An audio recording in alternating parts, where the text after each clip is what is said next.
Students, how are you? I hope you are fine. आज बेटा हम पढ़ेंगे डाइवर्सिटी की विशेषताएं, करैक्टरिस्टिक्स पढ़ेंगे। ठीक है, तो आपको पता है अभी इंडिया में अलग अलग प्रकार की डाइवर्सिटी हैं। ठीक है, तो मेन डाइवर्सिटी है उनके बारे में रीडिंग करेंगे। पहले आती है फिजिकल डाइवर्सिटी। तो फिजिकल डाइवर्सिटी बेटा रेफर करती है अलग अलग जो लैंड फॉर्म्स हैं, जैसे कहीं हिल्स है, कहीं प्लेटूज है, कहीं प्लेन्स है। ठीक है, तो ये है बेटा फिजिकल डाइवर्सिटी जो हमारी इंडिया में है।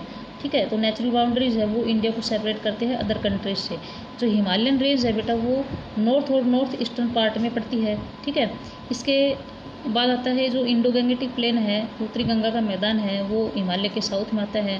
ग्रेट इंडियन डेजर्ट जो थार डेजर्ट है वो बेटा नॉर्थ और वेस्टर्न पार्ट में है इंडिया के में। ठीक है, वो अरावली जो पर्वत श्रृंखला है उसके वेस्ट में पड़ता है।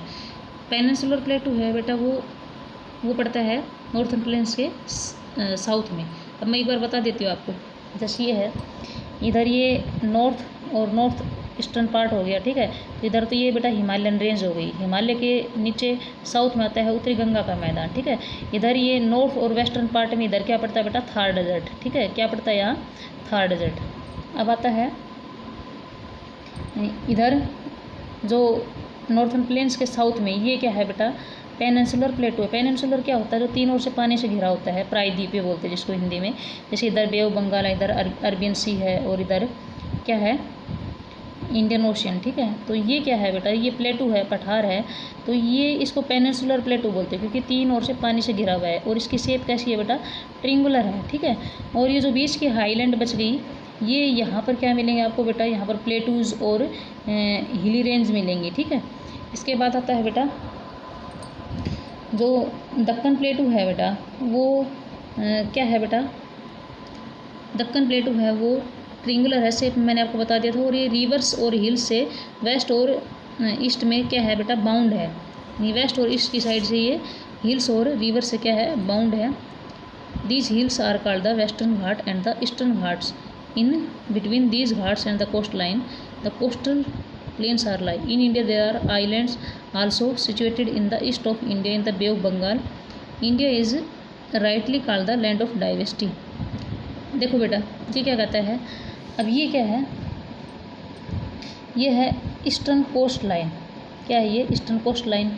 और ये क्या है? ईस्टर्न घाट। और अब ईस्टर्न कोस्ट लाइन और ईस्टर्न घाट के बीच में जो ये है ना बेटा, इसको बोलते हैं ईस्टर्न कोस्ट प्लेन्स। ठीक है, ऐसे ही इधर क्या है? वेस्टर्न कोस्ट लाइन, फिर ये वेस्टर्न घाट।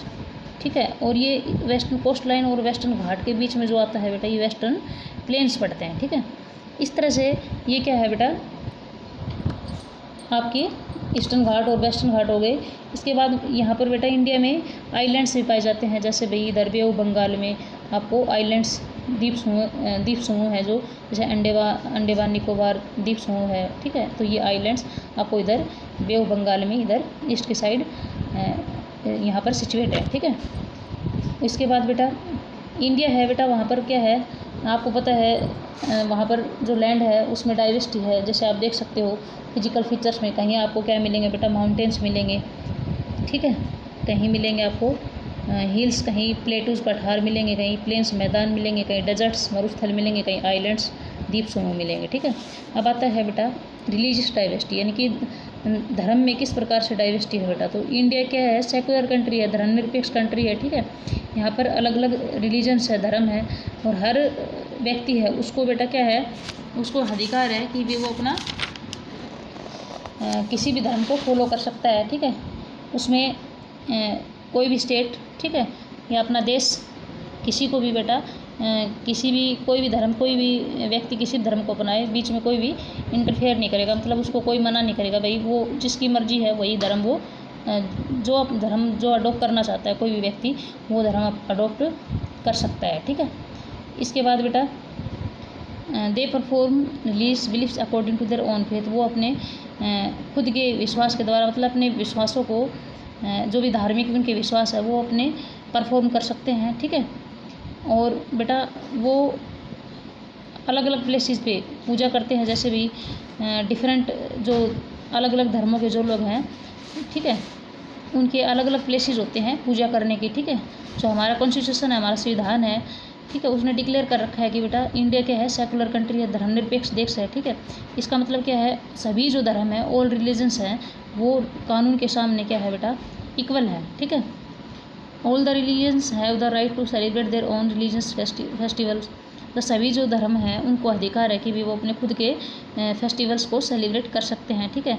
जितनी भी कम्युनिटीज़ हैं, रिलीजियस कम्युनिटीज़, जैसे हिंदूज़ हैं, मुस्लिम्स हैं, सिख्स हैं, क्रिश्चियंस हैं, जैन्स हैं, पारसीज़ हैं, ज्यूज़ हैं और बुद्धिस्ट हैं, ये सभी अपने इनको क्या है बेटा, इक्वल क्या है इनका स्टेटस है। मतलब ये अपना रिलीजियस मतलब अपने धर्म को ये इंजॉय कर सकते हैं, अपने फेस्टिवल्स को मना सकते हैं। ठीक है। और different religions are known by different names. अलग अलग जो धर्म है वो अलग अलग नाम से जाने जाते हैं और उनके बेटा क्या है, अपने अपनी गॉड, अपने अपने मतलब भगवान है सबके। ठीक है। लेकिन सभी का मतलब जितने भी धर्म है उनका सभी का वो एक ही लेसन को टीच करते हैं, मतलब एक ही लेसन सभी को पढ़ाते हैं कि भाई शांति का और ब्रदरहुड मतलब भाईचारे का और हारमोनी यानी कि सामंजस्य, एक साथ एक दूसरे के साथ मिलकर रहना। ठीक है। इस तरह से मतलब वो सभी को एक ही लेसन पढ़ाते हैं, चाहे मतलब देवता सभी के अलग हो या पूजा करने की उनकी विधि अलग हो। ठीक है। लेकिन सभी का मतलब मकसद क्या होता है बेटा, एक ही होता है। ठीक है। इस तरह से जो व्यक्ति है उसके नेचर में क्या है बेटा, डाइवर्सिटी है। हम ये कह सकते हैं कि भी व्यक्ति के नेचर में क्या आ चुकी है, डाइवर्सिटी आ चुकी है। अब आता है लिंग्विस्टिक डाइवर्सिटी, यानी कि भाषाई तौर पर जो डाइवर्सिटी है उसके बारे में रीड करेंगे। तो आपको पता है भी जो लिंग्विस्टिक डाइवर्सिटी का मतलब क्या है भी, लैंग्वेज के आधार पर जो डाइवर्सिटी है। आपको पता है भी अपने देश में अलग अलग लैंग्वेजेस बोलने वाले लोग हैं, यानी कि 1600 से भी ज़्यादा लैंग्वेजेस बोली जाती हैं। ठीक है। जो हमारा कॉन्स्टिट्यूशन है, हमारा संविधान है, उसने 22 भाषाओं को ऑफिशियली रिकॉग्नाइज मतलब पहचान दे रखी है। ठीक है।